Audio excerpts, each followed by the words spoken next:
your anxiety levels could increase.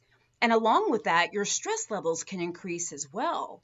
There's a number of people that when they don't have sex for a while or for a long time, they feel increased anxiety and stress.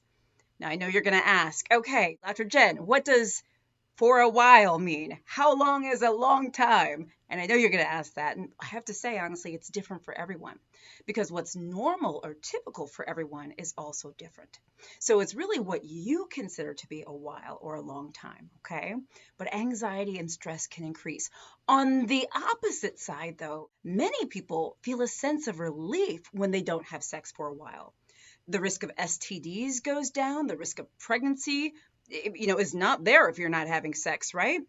So not everyone has sort of the same sense of doom and gloom, perhaps, if they're not having sex. Some people are entirely relieved by it. I'm going to tell you about both. I'm Dr. Jen Caudle, practicing family physician, on-air health expert. I should say I have videos on what happens to your vagina if you don't have sex for a while, what happens to your penis if you don't have sex for a while, and other videos along this line as well. So make sure you take a look at them. I will link them here. So let's keep going. I want to tell you about a couple that I saw when I was a medical student. I was rotating in an endocrinology office, and this was an older couple.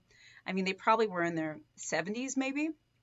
And the husband had started having erectile dysfunction issues. By the way, it actually turns out that he had a hormonal imbalance. There was hormonal issues that he had that was causing this erectile dysfunction. But when they first came in, he and his wife came in together, they were so sad. They had been married for 50 years and they had never spent a night apart, and they had sex every single day. It was part of who they were as a couple. It was part of their relationship. It was part of their intimacy bond with each other. And not being able to have sex was traumatic for them, individually and together. And so they both came into the office talking about his erectile dysfunction. But I remember being so struck at how close they were and how aligned they were, but how much not having sex affected the both of them. And that brings me to my next point, is that when we don't have sex for a long time or for a while, whatever the case may be for you, sometimes we may feel less fulfilled in our relationships. It may actually contribute to relationship issues or certain feelings we have in our relationships, or lack of feelings. Remember, sex and intimacy, these are bonding activities. This is one way that we often bond with our partners, and it is a very important part of relationships. Now, you don't have to have sex to be in a relationship. I'm not saying that, but I'm saying for those who do have sex, it's very, very important. And I'll never forget this couple because, again, the good thing is his erectile dysfunction, once his hormonal issue was treated, everything sort of went back to normal. They were happy again, but they were devastated. And this was, again, traumatic to their relationship and to them as a couple. So don't underestimate how and what not having sex for a while can do to the mind as it relates to your partner, and how you two can feel as you relate to one another, as you relate to yourself within the relationship, okay? Also, and I'm going to stay on sort of this vein, and then I'm going to go back to the other side, because, when some people don't have sex for a while, mentally it's tough on them. But when other people don't have sex for a while, it's actually mentally exhilarating. But going back to people who are negatively affected by it, may increase rates of depression. You may experience depression and sadness, okay? Remember, having sex causes a lot of feel-good hormones to be released. These hormones help us feel good, help us feel well, etc. And so many different things.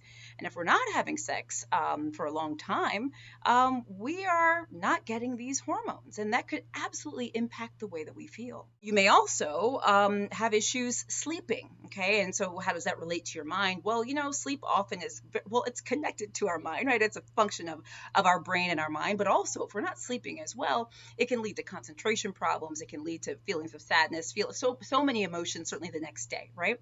So we do know that these are some ways that not having sex can impact our minds negatively. But as I said before, not everyone feels this way. Some people feel actually great when they're not having sex. Let me tell you more about these folks. Some people feel like they just have less pressure on them. They feel relieved. They feel like, oh, thank goodness, almost as though they're off the hook. And by the way, I'm not saying these things, I'm not making them up. Many of you have commented these very things on my other videos about what happens to your body when you don't have sex. Take a look at those comments. By the way, write how you feel in the comments. I want to know, by the way, and share with other people, because oftentimes it's a great supportive place for everyone. For some people, some actually feel more focused when they don't have sex for a while. Some people actually feel that sex distracts them, or maybe keeps them sort of in a haze or in sort of in a different place. And I certainly have known people, patients and others, that when they need to focus, when they need to hone in, zone in, they got a big project, something big is going on, they choose not to have sex because they feel more focused when they don't. Okay. And then one final thing I want to mention sort of along these lines is this is something I've noticed in my personal life with some friends that I've had over the years. I've had a number of friends who have very strong beliefs about having sex before marriage that are due to either their culture, their religion, or both. And some of my friends over the years have felt extreme guilt if they engaged in sex outside of marriage.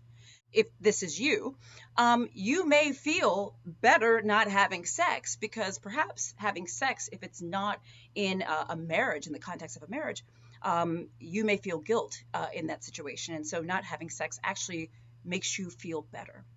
You know, this video is really to let you know that there's a lot of options when it comes to what happens to our minds when we don't have sex.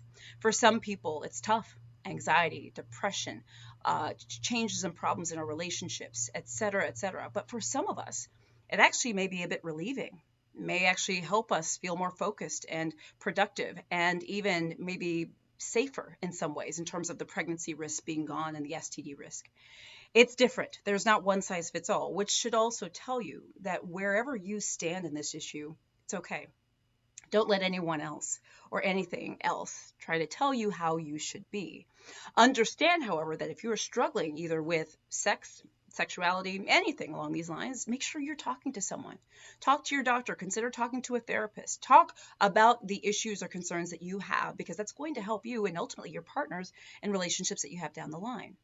But remember, there's no right or wrong here. Just understand how you are affected. Okay, and listen to your body and listen to who you are, which is a-okay. I should also mention that some people choose to be celibate. I have a video just on celibacy, on people who choose not to have sex. That's okay too. I also say this too. If you want to have sex 5 times a day, that's okay too, so long as it's legal, consensual, safe, all that good stuff, right? But let me know what your take is on all of this. Let me know how you feel when you go for long periods without having sex. Does it help? Does it hurt? What's the deal? I'm Dr. Jen Caudle, practicing family physician, on-air health expert, and video creator. I do daily videos on all sorts of stuff. On Facebook, please like and follow my page. On YouTube, please subscribe to my channel, click the little bell for updates. Also consider signing up for my subscription groups, becoming a member of my channels on Facebook and YouTube for exclusive content. Also, I'm on TikTok and WhatsApp and Instagram. You can follow me there at Dr. Jen Caudle, and make sure you check out my free health newsletter. You sign up for that by going to my website at drjencaudle.com. Guys, I hope this is helpful. Let me know what you think. Check out my other videos, and let me know what you think about those too. All right, guys. Love y'all. Bye.